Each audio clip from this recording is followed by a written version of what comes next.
DVC জলে ফুঁসছে নদী, দক্ষিণবঙ্গে বিভিন্ন জেলা ভাসছে। এতে জল যন্ত্রণা চরমে। সোনামুখীতে জলমগ্ন এলাকায় গিয়ে বিক্ষোভের মুখে বিজেপি বিধায়ক। জলমগ্ন গ্রাম এলাকায় গিয়ে বিক্ষোভের মুখে বিজেপি বিধায়ক। বাঁকুড়ার সোনামুখী ব্লকের রাধামোহনপুর গ্রাম পঞ্চায়েত। গা ঘেঁষে বয়ে গিয়েছে দামোদর। ডিভিসির জলে দামোদর এখন ফুঁসছে। বাড় ছাপিয়ে ভাসিয়ে দিয়েছে গ্রামের পর গ্রাম। সেই জল একটু একটু করে নামছে। এই পরিস্থিতিতে শুক্রবার এলাকায় যান সোনামুখীর বিজেপি বিধায়ক দিবাকর ঘরামি। তাকে ঘিরে ক্ষোভ উগরে দেন স্থানীয়রা। বিধায়ক তো আজকে 4-5 দিন পরে আসলেন উনি। এই এলাকায় আমরা বন্যায় তো বিরাট প্রবলিত হয়েছি। এলাকায় বিরাট ক্ষতিগ্রস্ত, ফসলাদি মাঠ ঘাট সবই চলে গেছে। এবার রুটি রোজগার তো আমাদের সেই মাঠ ঘাট নিয়ে। এলাকায় কিছু ত্রাণের দরকার, তাহলে এমএলএ উনি কিছুই দিল না। কিন্তু আমাদের বিডিও পঞ্চায়েতের তরফ থেকে গতকাল এসে কিছু ত্রাণ দিয়ে গেছে আমাদের এলাকার। বিধায়ক কিছুই আনেনি। ক্ষোভের কিছু নেই, মানুষ সাধারণ কথা এটা বলবে, এটা ক্ষোভের বিষয় নয়। কারণ মানুষের কথা আমি শুনি, তাই আমাকে বলতে পেরেছে। বহু মানুষ এসেছিল শাসক দলের, তাদের কাছে বলতে পারেনি, তার জন্যই আজকে বলেছে, আমিও শুনেছি। এখানে ক্ষোভ হচ্ছে, সবাই ঠিকঠাক ভাবে সবকিছু পায়নি। সরকারি তরফ থেকে ত্রাণ এসেছিল, সেই ত্রাণ শাসক দলের লোকরা দেখে দেখে কিছু লোককে দিয়েছে, সবাই পায়নি। ক্ষোভ হওয়াটা স্বাভাবিক ঘটনা।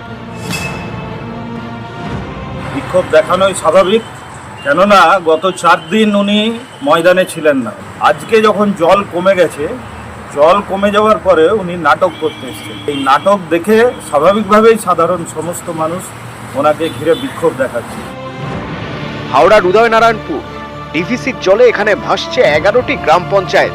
উদয়নারায়ণপুরের জলে প্লাবিত আমতার 6টি গ্রাম পঞ্চায়েতও 6000 বাসিন্দাকে নিরাপদ আশ্রয়ে সরিয়ে নিয়ে যাওয়া হয়েছে।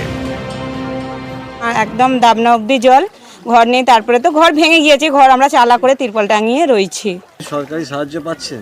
এখনো পর্যন্ত তো কিছু পাইনি। জল ঢুকেছে 4 দিন হয়ে গেল।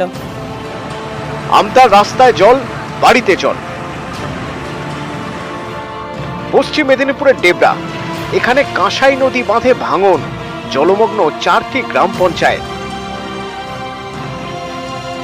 স্পিড বোটে চড়ে ত্রাণ বিলি করছে প্রশাসন। 9টি ত্রাণ শিবিরে এখন প্রায় 500 জনের ঠিকানা। আমরা সেই প্রাইমারি নয় কেজিডি স্কুলে মিড ডে মিলে আইসিডি স্কুলে আছো? কতজন আছো? আছি প্রায় 60-70। জল রুটি এসব কিছু দিয়েছে? জল দিয়েছে। সকালে কিছু টিফিন দিয়েছে? হ্যাঁ দিয়েছিল। কি দিয়েছে? কেক দিয়েছিল। কেক দিয়েছিল। দুপুরে কি খাওয়ার ব্যবস্থা করতেছে? হ্যাঁ করছে। পূর্ব মেদিনীপুরের পাঁশকুড়া, এখন বিস্তীর্ণ এলাকা জলবন্দী। ত্রাণ বিলির জন্য বাড়ানো হয়েছে স্পিড বোট। প্লাবিত অঞ্চল থেকে জল বের করতে উদ্যোগ নিয়েছে প্রশাসন। সাঁতার কেটে কেটে আসছি, একটু দিয়ে এই অবস্থা। কোনো ব্যবস্থা নেই। আমরা একতলা বাড়ির উপরে রয়ে গেছি, ত্রিপল দিয়ে সব ডুবে গেছে। আমার মাথা হয়নি, আমার মেঝেতে। দিদির কাছে চাই কোনো রকম কিছু না, আমাদের শুধু নিকাশি ব্যবস্থাটা ঠিক করে দিই। প্রত্যেক বছর আমাদেরকে এইরকমভাবে ভোগান্তি হতে হয়। নিউজ 18 বাংলা।